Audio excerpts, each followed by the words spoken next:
वक्फ board को लेकर एक प्राइवेट मेंबर बिल लाया गया है और इस बिल को जिन सांसद ने संसद में प्रस्तुत किया है वो है हरनाथ सिंह यादव जी। हम उनसे बात करते हैं। सर, सबसे पहले ये बताइए कि ये बिल है क्या, कंसेप्ट क्या है इस बिल का?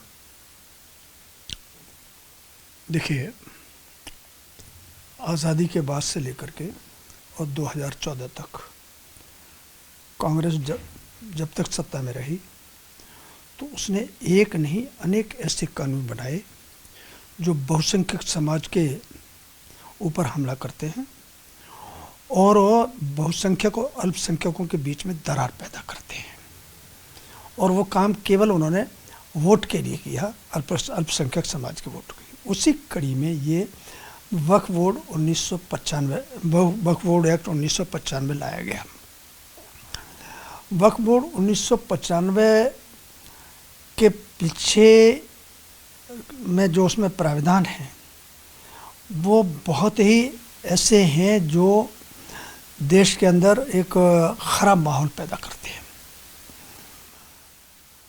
वक्फ बोर्ड में 5 मुसलमान होते हैं, 5 मेंबर मुसलमान होते हैं, 2 उनके सर्वेयर वो भी मुसलमान होते हैं।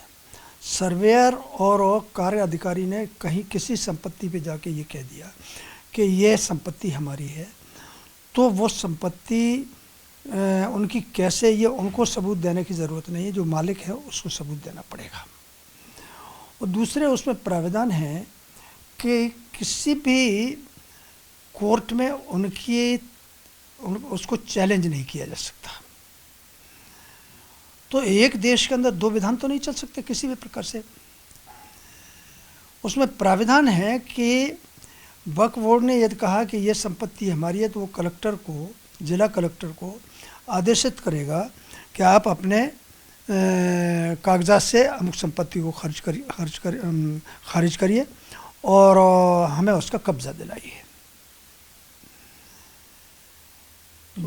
इन सब चीज़ों को देखते हुए फिर आपने जी, तो मेरे पास अनेक ऐसे उदाहरण हैं।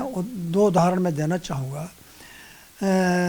तमिलनाडु का एक ज़िला है तिरुचि, उसमें है तिरुचेंथरी गांव, 1500 की आबादी है, 6-7 परिवार जो है मुस्लिम समुदाय के हैं।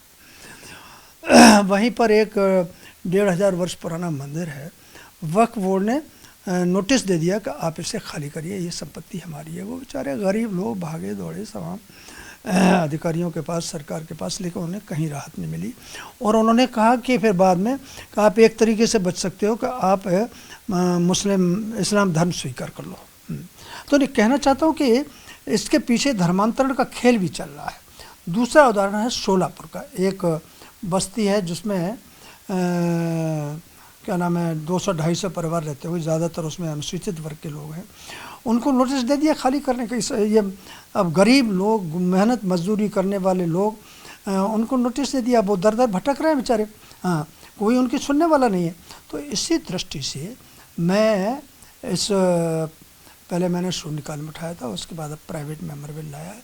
और प्राइवेट में आप देखिए, त्रासदी देखिए कि समूचा विपक्ष जो है इस यानी बिल पेश भी नहीं, बिल पेश न करने दिया जाए इसके लिए खड़ा हो गया।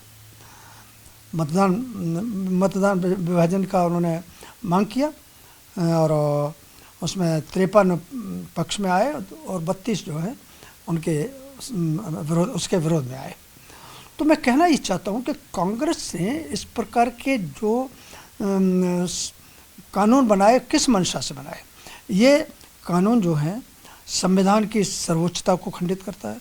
ये कानून जो है सर्वोच्च न्यायपालिका की जो शक्ति है, सर्वोच्चता है, उसको खंडित करता है।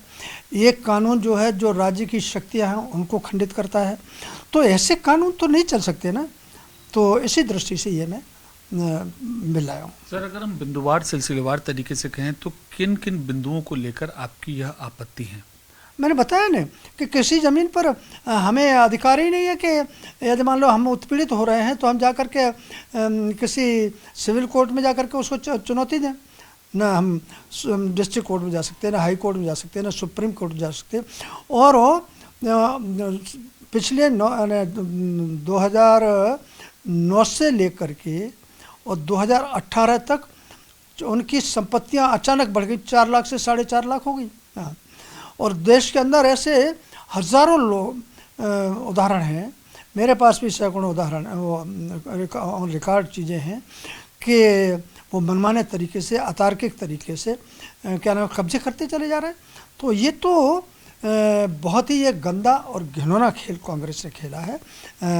तो इससे देशवासियों को भी सावधान होने की ज़रूरत है और सरकार को जो है इसका संज्ञान लेने की ज़रूरत है। अब आगे किस तरीके से आप अपने इस बिल को लेकर मांग को आगे ले जाएंगे? नहीं, अब ये बिल जो है पुनर्स्थापित हो गया है, महामहिम राष्ट्रपति महोदय जी के पास जाएगा, वो निर्देशित करेंगे, इस पर चर्चा की जाए, उसके बाद चर्चा होगी फिर क्या परिणाम आते हैं।